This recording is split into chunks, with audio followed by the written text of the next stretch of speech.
Hey everyone, Coops here from the Whole Box and Dice. Amonkhet you up to speed. Day one spoiler recap coming at you. Tried to shoot this in the morning, but my voice kind of crapped out of me. But it worked out pretty well because they spoiled an awesome cat at the end. Not super awesome, I just think it's kind of cool, mainly because of the embalm token. Let's jump straight into it. This one is the Sacred Cat. It's the 1/1 for 1, just a white. It's got lifelink and embalm. Really excited for the embalm mechanic. They printed an awesome instant with a great anthem effect that benefits your creatures, plus a little bit on the side for zombies, which your embalm tokens will be. I really like the artwork for the embalm token this as well. It's like someone just wrapped it up with a sheet and put the necklace back on it, so that's kind of cool. Next creature you're going to be looking at today, this one is the Crocodile of the Crossing. No points for guessing the creature type for this one. Interesting enough, I saw Ken Walker looks like he does a lot of the crocodile stuff in Magic, who's the artist for this one. It's the 5/4 with haste. When it enters the battlefield, put a -1/-1 counter on target creature you control.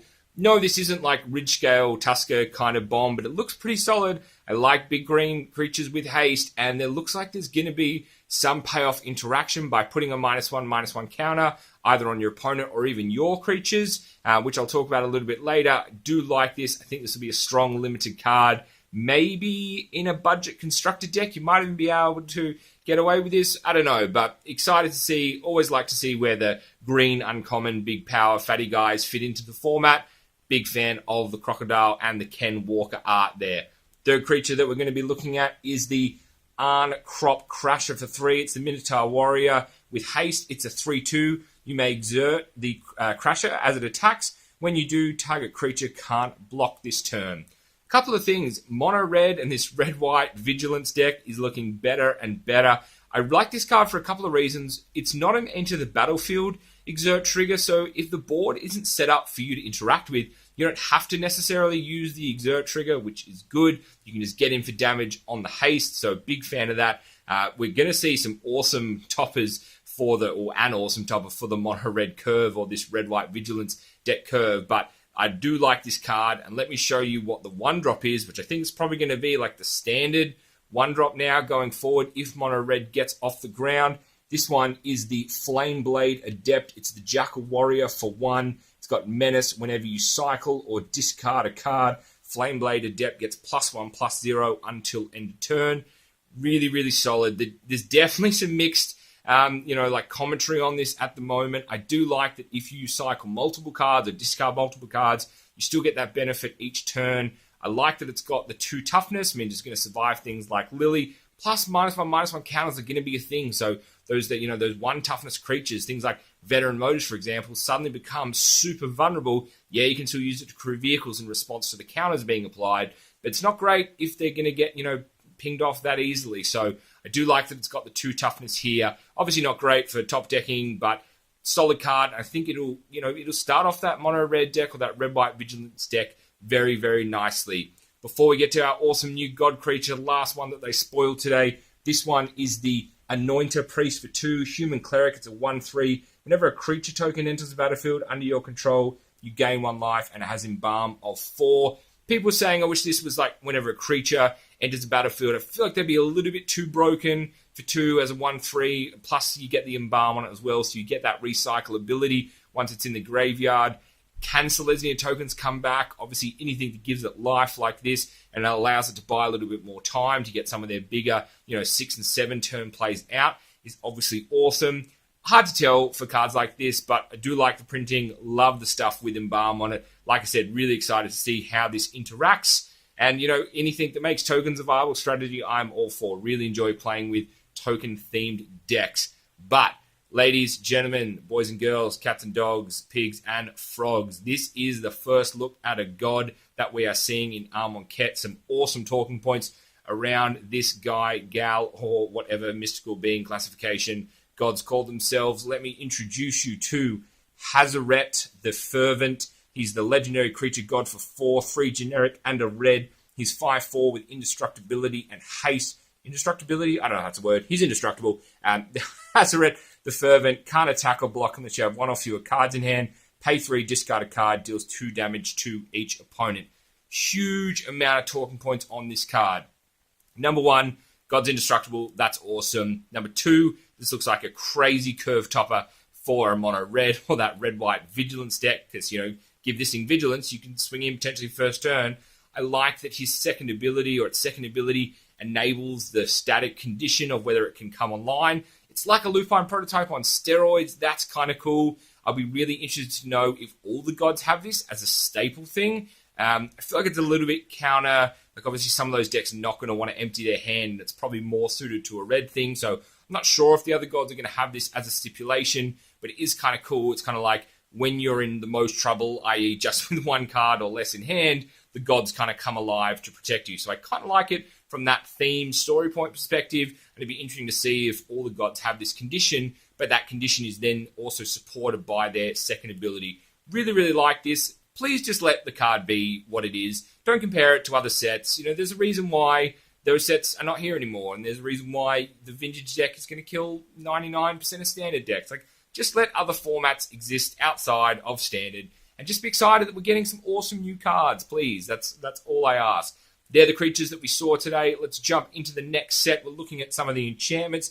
This one is the Trial of Knowledge. No guesses. It's clearly going to be a blue card with a name like that. It is the enchantment for 4, 3 generic, and a blue at the uncommon slot. When it enters the battlefield, draw 3, then discard a card. When a cartouche enters the battlefield, which we'll see a bit later on, under your control, return Trial of Knowledge to its owner's hand. This one's a little bit funkier. Oath of Jace obviously is similar to this. A bit cheaper. You do discard 2 instead of 3. I don't know if this wants to replace Oath of Jace in the Felidar Guardians deck in terms of like bouncing this to get card draw to go find your Healy. It's kind of like a super non-specific tutor, just like chewing through your deck. I do like that, though, it's like when you've completed the trial by playing a cartouche, that you've kind of like satisfied that and it returns to your hand. I'm definitely a fan of that. I'm glad it's not whenever a cartouche is played, your opponent plays one, and you get this back in your hand, and then you get the look at another free card. So I think they've gone the right way with this. Don't know how much play it's going to see, but that's really going to depend on how effective the cartouche cycle is with these trials. But definitely on theme, definitely interested to see where the card fits in. This enchantment, this next one, though, I'm definitely a lot more excited for. This one is the Nest of Scarabs. It's the black enchantment for 3, 2 generic, and a swamp. Whenever you put one or more -1/-1 counters on a creature, create that many 1/1 black insect tokens. This one looks super, super awesome. I don't know if standard is the right place for it. Definitely in some other formats, I'm sure we will see some value out of this. I do like that there are those cards that put mass -1/-1 counters. Obviously, we just saw the Crocodile that has that ability. So, the Crocodile comes in, you put a -1/-1 counter, let's say on a 3/3, for example. So that becomes a 2/2 effectively. But you then create a 1/1. So you haven't actually lost that power, and you've now created actually another body. So I do like that interaction. It'll be interesting to see. There's that green enchantment, creeping. No, it's not creeping mold. That's a destruction one from Kaladesh. The crawling sensation, I think it is, when the first time a land enters the a graveyard each turn, you get this kind of payoff. I like this one isn't restricted to the first time a counter's put on, and you just get that value all the time. So excited to see how this comes into play and any kind of build arounds that we can make with it, because I definitely like the idea of a mono black -1/-1 counter insect deck. I think that could be really, really cool. Plus the art on this, it looks like the little beetle insects are actually going to the edges of the artwork. That, I think, is pretty cool as well. This card should look sweet in foil. Up next, moving away from our enchantments, because I'm going to hit the cartouche last, looking at Jeru's Resolve. It's the instant for 1 untapped target creature, prevent all damage that will be dealt with this turn, and you've got cycling of 2.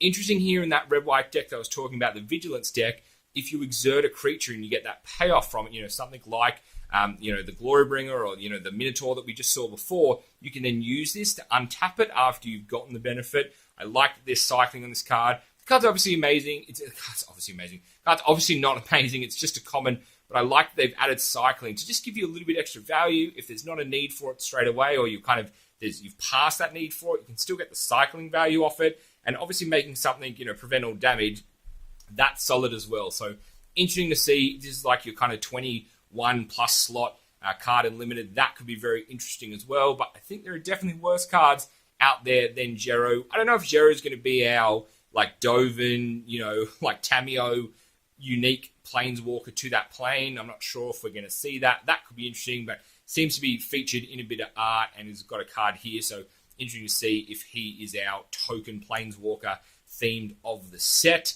Next instant we're going to be looking at, and this one is the Destined to Lead flip side sorcery. I think this is how they want him to be. It's like Destined to Lead, whereas you had cards such as Armed and Dangerous. I think this makes sense. Not sure what kind of play this is going to see, but the black side, or the black half, top half, I guess, is 2 generic and a black at instant speed. Target creature gets +1/+0 and gains indestructible. The flip side part is Lead, which is a sorcery. Aftermath at 4.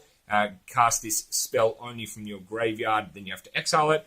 All creatures able to block target creature this turn do so. I don't know. Like, the top half seems good, but maybe not as good as, say, Rush of Vitality, which obviously doesn't see play in a constructed deck. Green-black is obviously on theme color-wise. Maybe you want to use this to plow your big 8/8 Gear Hulk into their board. I don't know. It'd be interesting. It'd be interesting to see where this set goes. I guess if in the one play you're going to make it indestructible and then use it, I would... I don't know if this breaks a card, but I'd almost like to see if you play the Sun and the Moon or whatever, calling it the top and the side in the one turn, if there was like a 1 mana payoff. So it'd be like instant for 2, and then rather than 4, it only costs 3. So like at a cost of 5, instant speed, then sorcery, you make it indestructible, then you can plow targets into it, and you get that kind of dual effect from the card. I'm not sure if that makes it any better. Just maybe food for thought. Let me know what you guys think in the comments. But interesting card nonetheless. It'll be exciting to see how these weird topside cards interact. Up next, we've got the Limits of Solidarity. It's the pretty much standard threatened spell that we're seeing in all the sets printed these days. You gain control of a creature, you untap it, you get haste. What's really cool about this, though, is it actually has cycling on it. So, normally a dead card, things like Wrangle and Hijack, and that kind of stuff. Kari Zev's expertise is a little bit different because you get that 2 cast free payoff on it. But I like that if you do have to take this card because it's in your colors and limited, and this is obviously definitely only a limited card, you at least, unless cycling becomes a super major thing and it needs a card like this as a help, I like that it has the cycling on it. So if you take it in limited, you have that interaction with your opponent. But if you also just need to dig through your deck and get some extra cards out, you have the cycling trigger on it as well. So if they're going to print some not so great cards, but give them cycling and give them this second ability, I'm all for that. I think that's pretty cool. Up last, very last card that we're going to be looking at today. This one is the Cartouche of Solidarity. It's an Aura enchantment. Aura Cartouche is the subtype, so that's kind of cool. Very on point in theme. Love the artwork for this. Enchant creature you control. When Cartouche of Solidarity enters the battlefield, create a 1/1 white warrior creature token with vigilance. Enchanted creature gets +1/+1 and has first strike. A couple of questions with this one that I saw. I'm pretty sure you can't give the 1/1 token that you create, like you can't meld the effects together and put it all and have a 2/2 vigilance first strike token. Pretty sure that's not how it works. But I do like that for not a lot, you can buff up a guy and you can get that value. I did watch the preview on the Mana Source with Wedge earlier today, and I did know he made a very good point. People were saying Aura's bad because you get 2 for 1. Well, this actually creates a second body, so yes, you can technically get 2 for 1 and lose 2 cards in one interaction, but it's also left behind another body, so it's not really like getting 2 for 1. So I really did like that point. That was pretty awesome there, Wedge, and I do like this card in our super janky self-driving boat deck. It's a card for Saram to get card draw off. Maybe we bring things like Lupine Prototype and our Lupine Prototype God on steroids into the deck, because that makes Lupine a 6-power creature, which then means you can crew the boat, which is pretty awesome. And when you're ready to empty your hand out and you play the God, you then bring a whole bunch of boats online, plus a whole bunch of 5/5s or 5/4s with Indestructible and Haste, and 5/5, well, now 6/6s through Lupines and this enchantment. So